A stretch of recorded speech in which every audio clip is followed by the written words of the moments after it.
귀한 찬양 감사합니다.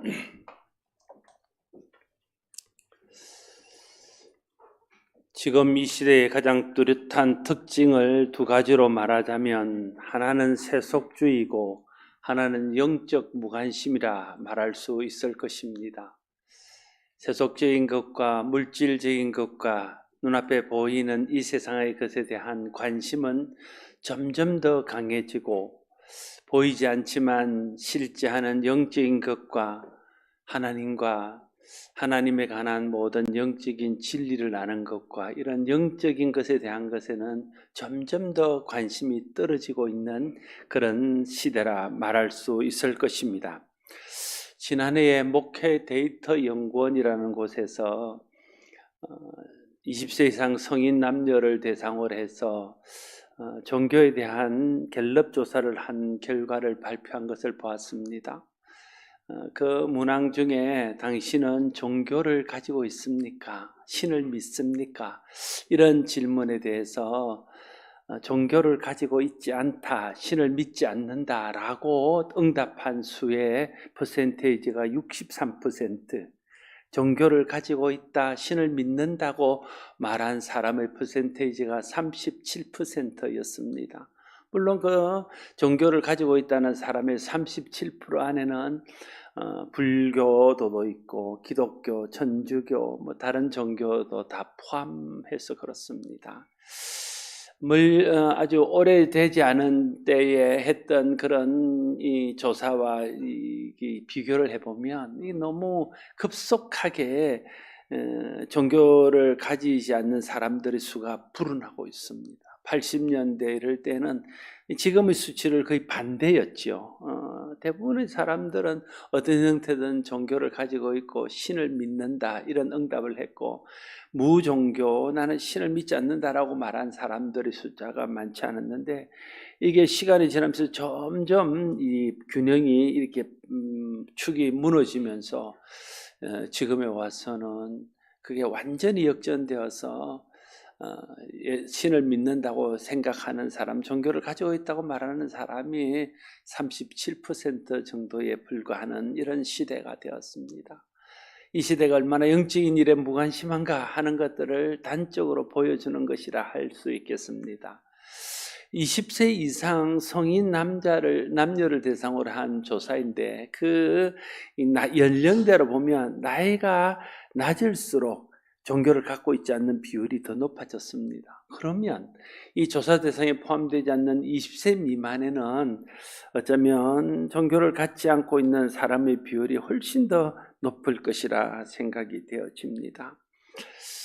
이런 영적인 무관심이라는 사회적인 풍조에다가 3년 이상 이 코로나19 팬데믹으로 인해서 예배하는 일과 모이는 일들이 어려워지면서 그동안 교회를 다니던 사람 중에 많은 사람들이 교회를 떠나고 많은 사람들이 신앙에서 멀어졌습니다. 한국교회는 이런 영적인 무관심과 코로나 이후에 약화된 모임, 이 두 가지 난제를 어떻게 극복해야 될 것인가 하는 숙제를 떠안고 있습니다. 이 두 가지 문제를 잘 극복해야 교회가 여전히 부흥하고 교회가 해야 될 마땅한 일들을 감당할 수 있게 될 것입니다.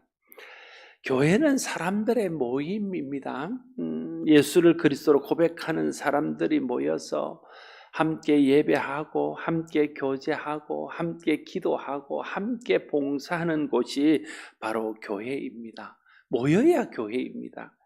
한국 교회는 모이는데 참 열심히 있던 교회였습니다. 물론 모이는 일에 열심을 내다 보니까 부작용도 없지 않았습니다. 그러나 한국 교회가 그동안 보여준 저력은 한국 교회가 열심히 모여서 함께 예배하고 기도하고 교제하고 함께 힘을 내어서 봉사하고 하나님의 선한 일에 힘쓰고 하나님 나라를 위해서 힘쓴 결과라고 말할 수 있을 것입니다. 한국 교회가 다시 모이는 일에 힘쓰는 교회로 거듭나야 됩니다. 그래야 한국 교회가 다시 세상의 빛이 되고 세상의 소금이 되고 세상에 거룩한 영향을 행사하는 그런 교회로 일어설 수 있을 것입니다. 모여야 힘이 생기고 힘이 생겨야 교회가 해야 될 사명을 감당할 수 있지 않겠습니까?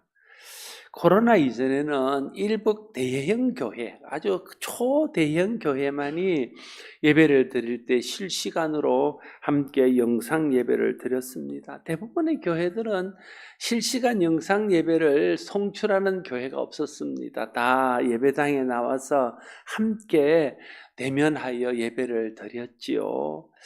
그러나 코로나 상황이 되고 예배당에 모일 수 없는 상황이 길어지면서 자연스럽게 거의 대부분의 교회들이 영상 예배를 실시간으로 함께 송출하게 되었습니다. 우리 교회도 이 시간에도 영상으로 예배가 송출되고 있습니다. 그러다 보니까 그 영상 예배가 지금까지도 계속되고 있고 대면 예배가 정상화되었음에도 불구하고 계속 모여서 드리는 예배에 참석하지 않고 혼자 가정에서 영상 예배를 드리는 성도의 수가 적지 않습니다. 그러나 이보다 더 큰 문제는 이 영상 예배를 핑계로 실제로는 예배를 드리지 않거나 아니면 신앙생활을 하지 않는 사람들이 많아졌다는 것입니다. 코로나 이전에 청년들이 취업을 해서 서울을 가거나 대도시를 가면 제게 아니면 그 부모가 그 지역에 우리 아이가 어디로 가는데 그 지역에 좋은 교회가 있으면 소개를 시켜달라고 말합니다. 그러면 제가 이제 그 주변에 갈 만한 교회들을 알아서 소개를 해주면 그런 교회에 등록해서 그 교회에서 신앙생활을 합니다. 뭐 열심히 나가고 안 나가고를 떠나서 교회가 등록이 되니까 교회에서 관리를 하고 교육자가 관리를 해서 교회에서 떠나는 일은 없는 그런 형태. 다른 지역에 이사를 가서 정착하는 교인들도 마찬가지입니다.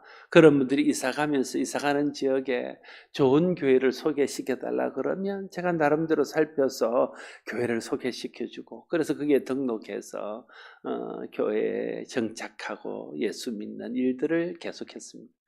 그러나 코로나가 되면서 교회들에 나가서 예배 드리거나 등록할 수 없는 상황들이 좀 오래 지속되다 보니까 다른 지역에 가는 청년들이나 또 성도들도 교회 등록을 하지 않고 그냥 영상으로 예배를 드리게 되었습니다. 이 코로나 상황에서 등록하지 않고 영상으로 예배를 드리다 보니까 그 안에서 진짜 영상으로 예배를 드리는 사람들도 있지만 많은 젊은이들, 많은 사람들이 영상 예배를 핑계로 교회 등록하지 않고 교회 출석하지 않고 슬그머니 교회에서 떠나버리는 이런 사람의 숫자가 많아졌습니다. 한국교회가 다시 힘을 얻고 한국교회가 다시 일어나고 한국교회가 다시 힘을 발휘하려면 이제 다시 모이기를 힘쓰던 한국교회의 전통을 회복하고 함께 모여서 함께 힘을 내어서 하나님의 일에 하나님의 선한 일에 함께 매진하는 그런 결단이 일어나야 할 것입니다. 오늘 우리가 함께 읽었던 본문은 예수님께서 부활하시고 성천하신 후에 교회에 성령이 임하고 그래서 초대 교회가 이제 설립되어지는 그런 초대 예루살렘 교회의 모습을 보여주고 있습니다. 초대 예루살렘 교회의 특징을 여러 가지로 말할 수 있지만 오늘 본문을 통해서 초대 예루살렘 교회가 보여준 아주 중요한 특징 중에 하나는 모이기를 힘쓴 교회였다는 거예요. 주일날 한번 모이는 게 아닙니다. 매일 성전에서 모이고 매일 집에서 모여서 함께 예배하고 함께 떡을 떼고 식사 교제를 하고 그 안에서 서로 위로하고 서로 격려하고 그게 힘입어서 나가서 예수 그리스도의 복음을 전하고 주님의 그 선한 일들을 계속하는 그런 교회가 초대 예루살렘 교회였고 안디옥 교회도 마찬가지고 그 위에 있었던 교회들이 그런 교회였습니다. 그들은 모여서 사도들의 가르침을 받았습니다. 그들은 모여서 함께 기도하고 예배했습니다. 그들은 모여서 함께 교제했습니다. 그들은 모여서 함께 구제하고 봉사했습니다. 그들은 함께 모여서 복음을 전했습니다. 그 결과 초대 예루살렘 교회는 많은 사람들에게 칭송받는 교회가 되었고, 주께서 날마다 믿는 사람들을 더하는, 날마다 믿는 사람들 되었다는 거예요. 그러니까 우리는 믿는 사람을 더해도 일주일에 한 번씩 믿는 사람을 더할 수 있는데, 매일 모이니까 매일 모임에 날마다 믿는 사람을 더하는 그런 은혜가, 역사가, 부흥의 역사가 일어날 수 있게 되었습니다. 우리는 다음 주일을 가족 이웃 초청 전도 주일로 지키려고 합니다. 제가 좀 약점이고요. 좀 어떤 이 성품상 막 대대적으로 막 하는 이런 행사 중심의 걸 잘 못합니다. 또 우리 교회가 그걸 또 용납하고 받아주셔서 고맙긴 한데, 다음번에 제가 은퇴하고 젊은 목사님 오면 좀 그렇게 하시고, 으쌰으쌰. 제가 좀 그런 걸 못하는 게 제 약점이에요. 그래서 그냥 조용하게 그냥 그동안 전도하고 싶었던 분들, 그동안 초청하고 싶었던 분들을 그냥 초청해오는 이런 형태의 가족이요 초청 잔치를 합니다. 이웃을 초청하고 가정을 초청하기 전에 먼저 우리가 예배의 자리를 지켜야 되지 않겠습니까? 그래야 초청되어 오는 사람, 그래야 전도되어 오는 사람이 함께 그 자리에 나오게 되고 정착할 수 있을 겁니다. 우리가 그 자리를 지키지 못하고 우리가 예배의 자리에 모이기를 힘쓰지 않으면서 어떻게 그분들을 그 자리에 계속 머물게 할 수 있겠습니까? 외국인들이 한국에 와서 한국의 변화된 모습들을 보면서 깜짝 놀란다고 합니다.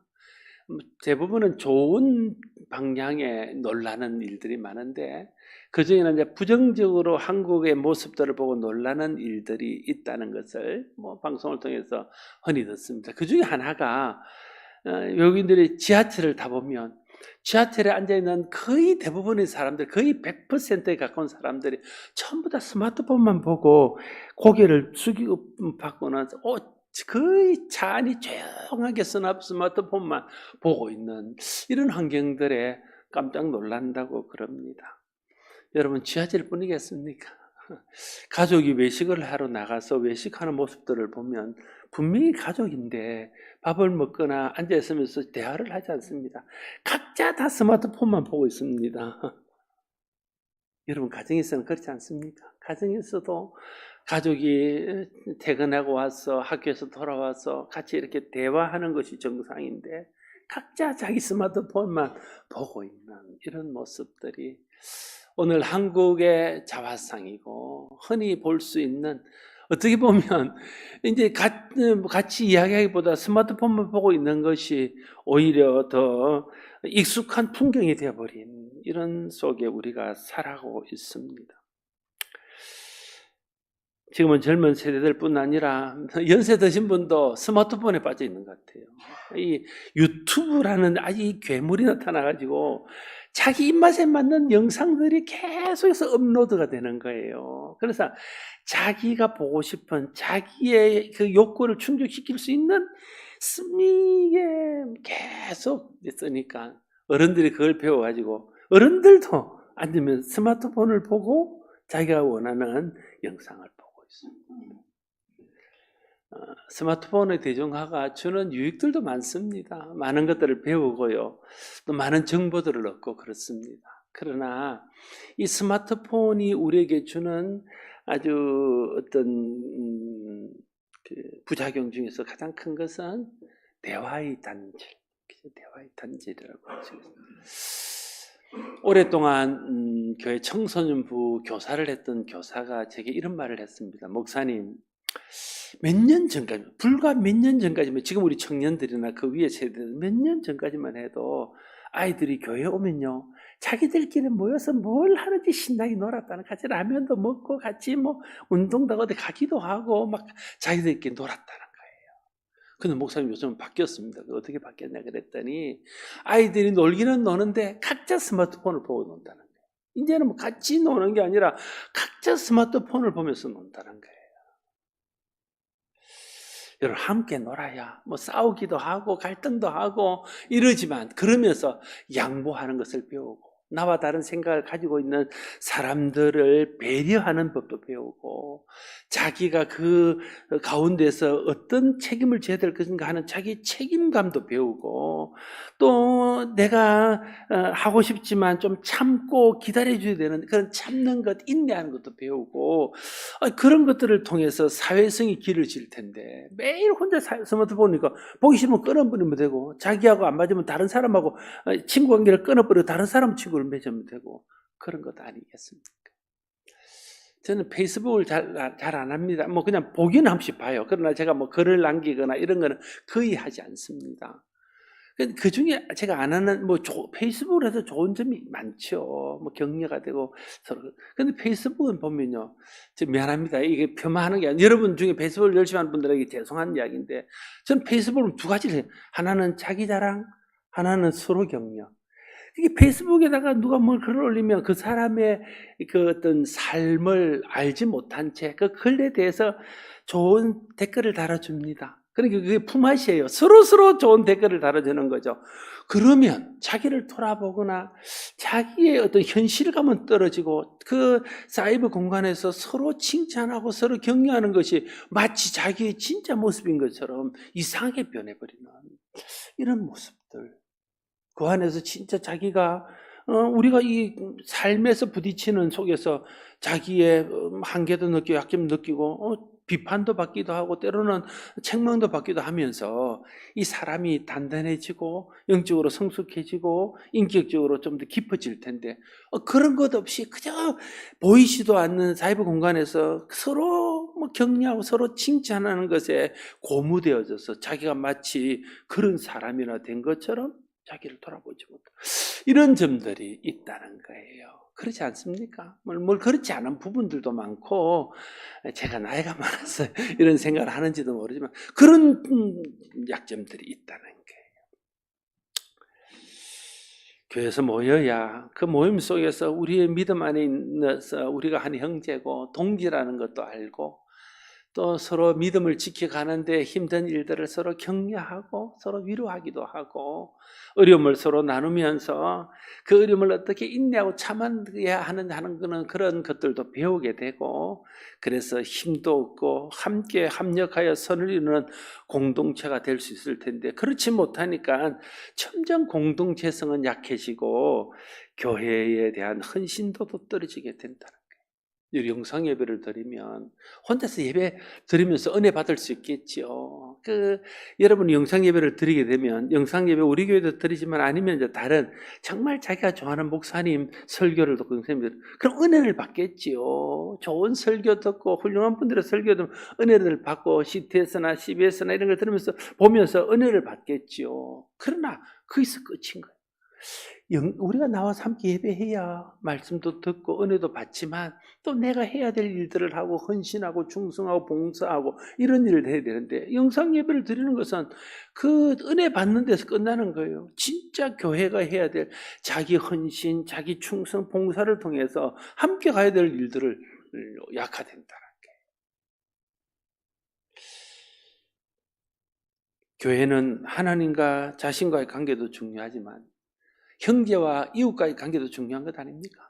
성경이 가르치는 바가 하나님 사랑과 이웃 사랑이고, 하나님 사랑과 형제 사랑이라면 하나님 만나야 되고 또 이웃을 만나야 되는 것 아닙니까? 물론 여러분 영상을 통해서도 하나님 만날 수 있겠지요. 혼자 성경 읽고 혼자 말씀 읽으면서도 하나님 만날 수 있습니다. 스마트폰을 통해서도 교제할 수 있습니다.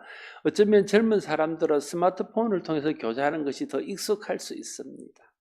그러나 거기에는 분명히 한계가 있습니다.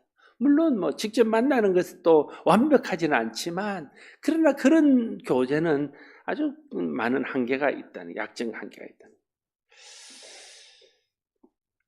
어쩜 비대면에 익숙한 세대에게는 직접 대면하여 만나는 것보다 스마트폰으로 예배드리고 스마트폰으로 활동하는 것이 더 익숙할 수 있을 것입니다. 그래서 어떤 사람들은 이제 다음 세대를 위해서 스마트폰을 통해서 컨텐츠들을 개발해서 예배하고 공부하고 교제하는 것들을 더 활성화해야 된다, 이렇게 말합니다. 현실을 보면 그 말은 맞은 말일 수도 있습니다. 그렇게 되면 진짜 이제 모여서 함께 예배하고 공동체를 이루어서 함께 활동하는 것들은 다 무너지게 되는 것입니다. 대면하여 만날 수 없을 때나 대면의 연장 교육을 활용하는 것에서 이런 영상이나 이런 것들이 대안이 될 수는 있지만 그것이 우리가 모여서 예배하고 교제하고 행하는 모든 행사를 대신할 수는 없지 않겠습니까? 영상 예배는 대면 예배를 할 수 없는 상황에서 택한 차선책이지 그것이 최선이나 대안은 아닙니다.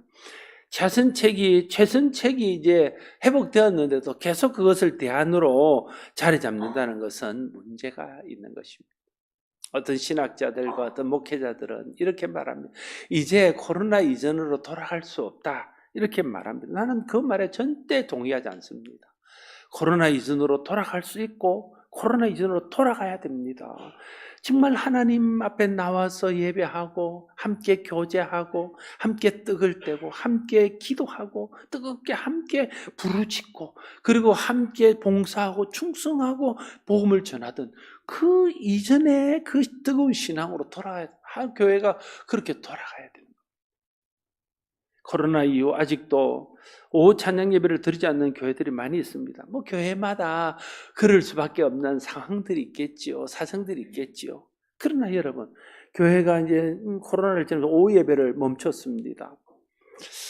예, 오후 예배를 안 드리면 하늘에서 벼락이 내리거나 큰일이 나면 되는데 하나님이 그렇지를 않은 거 가만 아무 문제가 없어요. 오전 예배는 오후 예배를 안 드려보니까 편해요. 그러니까 교인들도 그게 그냥 익숙해지면서 좋아진 거예요. 그러니까 막 굳이 오후 예배를 다시 드리자 말하지도 않습니다. 그러다 보니까 많은 교회들이 어느 순간에 슬그머니 오후 예배가 사라져버립니다. 식사하는 일이나 뭐 다른 수요 예배, 목장 예배도 마찬가지죠. 처음에 안 드리면 좀 이상한데 자꾸만 하면 익숙해지는 겁니다. 밥을 안 하는 교회가 많아졌어요. 우리 교회 감사드립니다. 이렇게 생각을 권사님들, 집사님들, 목사님 자기는 한 번도 와서 밥 차도 안 하면서 밥 하는 게 얼마나 힘든데. 맞습니다. 힘들죠. 제가 안 하니까 미안하고 부끄럽고 또 감사하고 그렇지만은 그래도 그게 헌신이지. 그렇죠? 그렇죠. 누군가의 헌신, 누군가의 충성 없이 어떻게 교회가 예배가 드려지며 교제가 이루어지며 하나님의 일들이 이루어지겠습니까? 근데 그걸 안 하려고 그러면 이제 그 일을 안 하려고 그러면 그때부터 교회가 힘들어집니다. 참 많은 교회들이 우리 교회를 부러워합니다. 그래서 저는 우리 교회를 참 자랑스러워하고 자랑을 합니다. 많은 교회들이 우리 교회를 참 좋은 교회라 합니다. 어떤 점에서 좋은 교회냐면 목사가 좋아서 좋은 교회는 아니고요. 물론 장로님들이 좋아서 좋은 교회는 맞습니다. 그런데 진짜 우리 교회가 좋은 교회라고 말하는 것은 우리 교회가 제법 건물이 크잖아요.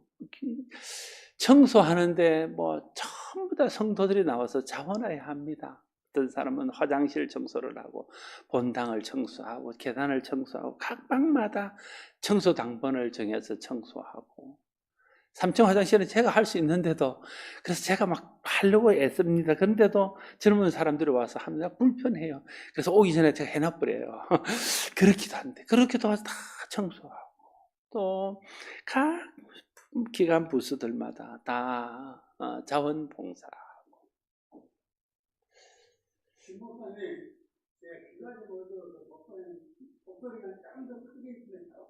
예, 죄송합니다. 제가 목소리가 좀 적습니다. 이게 우리 교회 방송 시설이 좀 안 좋아서 죄송합니다. 네. 그게 목사님 가셔서 이게 우리 홈페이지 들어가시면 제가 우리 예배가 다시 올라오니까 오늘 잘 못 들으신 거는 가서 좀 잘 들으시면 좋을 것 같아요. 죄송합니다. 아무튼 교회가 정말 모여서 함께 하는 것이 진짜 교회의 참다운 모습 아니겠습니까? 젊은이들 사이에 커밍아웃을 어떤 목사님이 이렇게 말해요. 이전에는 누가 무슨 동성애를 빠졌다 이런 거 할 때 용기를 내서 말하는 걸 커밍아웃이라고 해요. 커밍아웃. 근데 요즘 젊은 청년들이나 젊은이들 가운데 있는 커밍아웃이 있대요. 그게 뭐가 커밍아웃이라고 그랬더니 나 교회 다녀. 이게 커밍아웃이래요. 교회 다닌다는 것을 드러내 말할 수 없는 거예요. 숨기고 사는 겁니다. 근데 그걸 말하는 것 자체가 대단한 용기, 커밍아웃이래요. 그러니 얼마나 이게 다음 세대를 세워가면서 계속 교회가 거룩한 영향을 행사하는 교회로 세워지는 것이 얼마나 힘든가 하는 것들을 체감하고, 우리가 정말 정신을 차리고 기도하고 깨어 있어야 되겠다 하는 생각들을 자꾸만 하게 됩니다. 히브리서 10장 24절 25절 말씀에 이렇게 기록합니다. 서로 돌아보아 사랑과 선행을 격려하며 모이기를 피하는 어떤 사람들의 습관과 같이 하지 말고 오직 권하여 그날이 가까움을 볼수록 더욱 그리하자 말하고 있습니다. 그날은 주님의 마지막 날, 말세를 말하는 거죠. 주님이 이제 미리 이 말씀 속에는 주님이 이제 예언하신 거죠. 말세가 되면 사람들이 잘 안 보일 거야. 모이던 것들도 다 패하고 될 수 있으면 안 모이는 방향으로 나가게 될 거야. 그러면 이제 서로 개인주의가 되어서 서로 돌아보고 서로 격려하는 일들이 자꾸만 희미해지고 이제 자기만 아는 세상이 될 거라. 그걸 주님이 말씀하시면서 너는 그러지 말고 그날이 가끔을 보면 볼수록 더 모이기를 힘쓰고 모여서 서로 사랑을 격려하고 서로 사랑을 위로하는 그런 삶을 살아야 돼. 그걸 말씀하고 있는 것입니다. 말세가 가까울수록 성도가 할 일은 더욱 모이기를 힘쓰고 형제가 서로 돌아보아서 사랑과 선행을 격려하는 것입니다. 그런데 모이기를 피하는 풍조를 따라가면 이런 일들이 이제 무너지게 되는 것이죠. 성령은 공동체의 영입니다. 사단은 분리의 영입니다. 성령은 공동체를 세워서 공동체를 통해서 주님의 선한 일을 하도록 합니다. 그러나 사단은 공동체를 무너뜨려서 공동체가 하나님의 선한 일을 하지 못하도록 방해합니다. 모이기를 힘써야 됩니다. 예배를 위해서 모이고 교제를 위해서 모이고 봉사를 위해서 모이고 기도하기 위해서 모이고 전도하기 위해서 모이고 선한 일을 위해서 모이고 쓸데없이 모이고 모여야 돼요.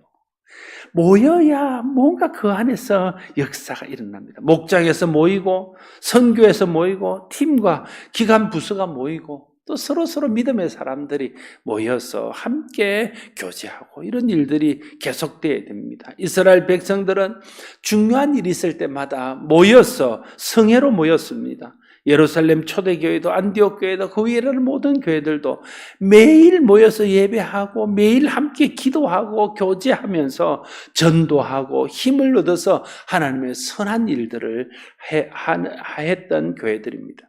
영적 무관심과 세속화 속에서 교회가 힘을 잃고 있습니다. 그 와중에 터진 코로나19 팬데믹이 교회의 모임마저도 약화시켰습니다. 교회는 예수 그리스도의 이름으로 모여야 됩니다.